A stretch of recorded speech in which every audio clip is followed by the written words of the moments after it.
our manager's had an absolutely terrible season as well. Ange he's lost the fan base, he's lost his self, and at this point, it seems like he's playing to prove to the journalists that he always wins in his second season. He's just waiting for that one moment where he could correct the journalists again and say, I do definitely always win in my second season.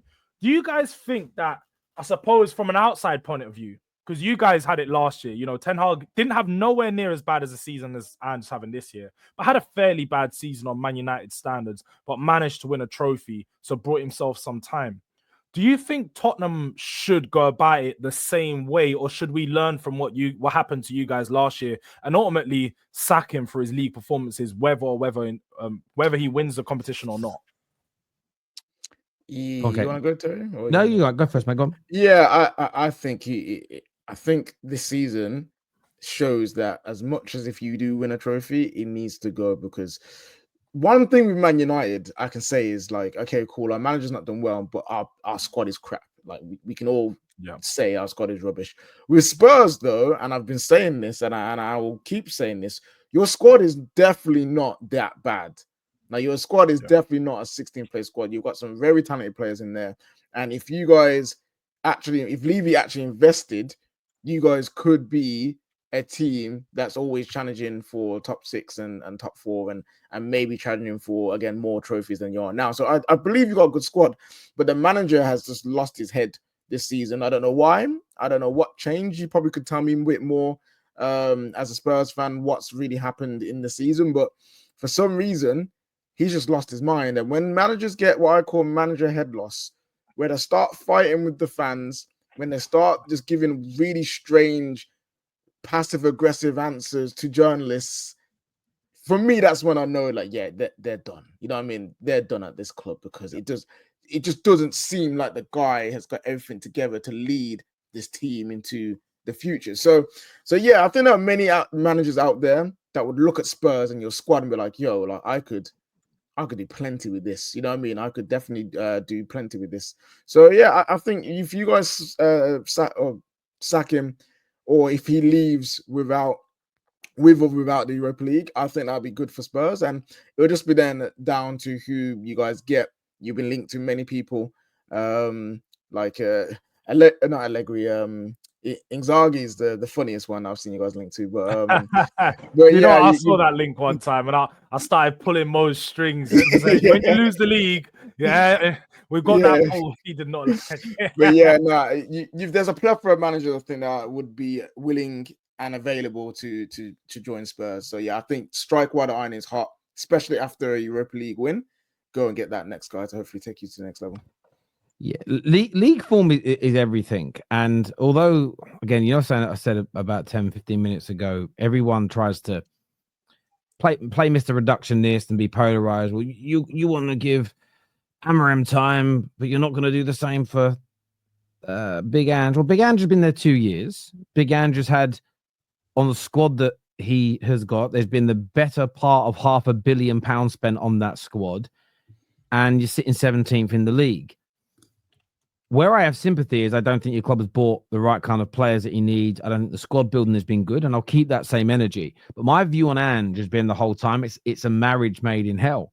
I think he doesn't like you lot, as in the fans. Ever since we're City for one day, or whatever that song was you were singing, the city, you know, he looks at it as we had the chance. I think he looks at it, that fan, if your crowd was behind Spurs that night, could you have beaten them and then qualify for the Champions League, which Spurs fans today are all going, oh, we're in the Champions League, more money to spend on the squad. That left all your thoughts last year because Arsenal might win the league. And I just think Ange looked at that and just went, you're putting your own club's future at risk to stop at somebody else winning. And I just don't think he got it. I think he hates a lot of you. I don't think he's very fond of Daniel Levy and co. And that's why it's not about the league position by itself. It's the fact 2 years there, $500 million or so, just under $500 million spent. His relationship with the fans, relationship with the owners. As a collective, you guys have got to move on because you're not the 17th worst squad in this league. You're just not. You're not. Even if you sign no one this summer and kept the exact same squad, you bring in a decent manager. If you had Areola your team goes back into that top 8. You go back into the top 8 next season. In my personal opinion, you win on Wednesday and have that Champions League money.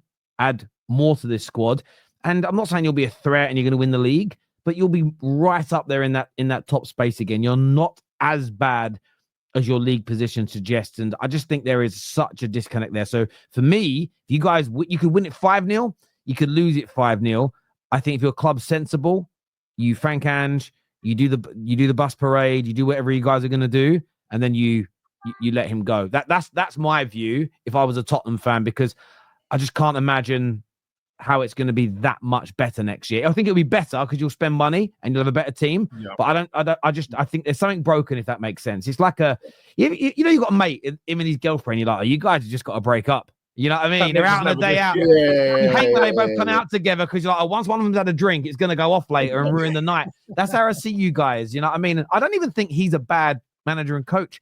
I just think it's the wrong mix. Does that make sense? I think like Spurs need to go back to their roots of you sign the managers that are like up and coming, as in like they're ready for the next step of club size to boost their career, but not too much of a step where they demand winning. So I think it's gonna sound weird, but I think Ange is a manager like too early, or scenario too early.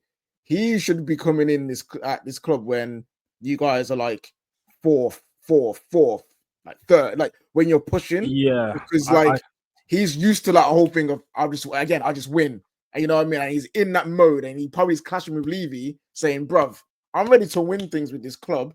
Give me what I need." And Levy's like, "Nah, mate, we don't do that here." Like, you know what I mean? Like, so that's it exactly. And I feel that's how I felt a lot when I was back in Ange and I was in the Ange in camp. That's how I felt a lot of the time. I felt like if he'd come in at a point when you had a really good team, a team that was ready to compete, sort of where Arsenal are at right now, like they're ready to compete, but I feel like they just need another manager to take them that next step. I feel like he'd be a good manager to do that because he knows how to get a team together, galvanize them, and play a good. When it's going forward, Tottenham do have a good attacking style of play at times. When we were actually playing good and the team were really invested in him and his football was going the right way, then it looked good. But it's like you said there, Terry. I feel like so many things, and KJ, you said as well, there's so many things that have gone wrong throughout the season now. Like he's definitely lost for me the fans. The fans is the biggest thing. He's tried to start fights with a few fans now. He doesn't like, and one of the things the fans just said was just like, it's not good enough. And he's turning around trying to like have a word with him. And it's like, what do you expect the fans to say? Do you expect not to get like, the guy wasn't even hurling abuse at him. He was just telling you're not doing your bloody job. And let's have it right. If you're in a normal job and you're not doing your job, you're going to get called out from it by whether it's your manager, whether it's someone else, you're going to get called out for it. And when you're a Premier League manager at one of the biggest clubs in the world, because let's have it right, Spurs may not be, whether people want to have us as trophies and so on, Spurs are still one of the biggest clubs in the world. It's his biggest job. You're going to get scrutinized for it. And I feel like he needs to learn to deal with that better to then take on a job at this level. So for me, yeah, I don't want Ange to stay. I'm fed up of seeing the football and the performances and the lack of plan B. And the only point when we have had a plan B now has been due to the injuries. It's just not going to work for me. I feel like we need so many players to fit his system. It's this summer, like you said, Terry, go back to basics. Get a manager who's a proper coach. Someone who's a bit more, like Spurs. Maybe we've just seen Ajax lose Farioli. Maybe a manager like him, someone who can come in and just focus on the coaching aspect and then leave the sport. We got Paratici on his way back. Leave him to the sporting director. He's out on parole now, is he? He's out on parole. He's back. He's allowed to sign. So it looks like, what's his name? Johan Lange is going to get shipped off and pushed back to the side. And Don Paratici is going to take over our transfer operations. And look, with Ange out of the picture, I think that we could, with the right manager again, we can get Spurs back into a good position. Because like I said, we're not the 17th worst squad in the league. I think with the right manager, we get right back into that top 4 race next year. But again, the right signings are needing to be made and the right acquisitions. But moving forward into this Europa League final itself, Tottenham versus Manchester United. We have beaten you 3 times this season. And to actually have it right, you guys haven't beaten us since 2022. Yeah, since 3 since years. Ronaldo was a part of your team, you guys haven't beaten us. So we've had a decent record against you now. With that in mind, it would be very Spursy to have a record like that and still lose to the team in the final.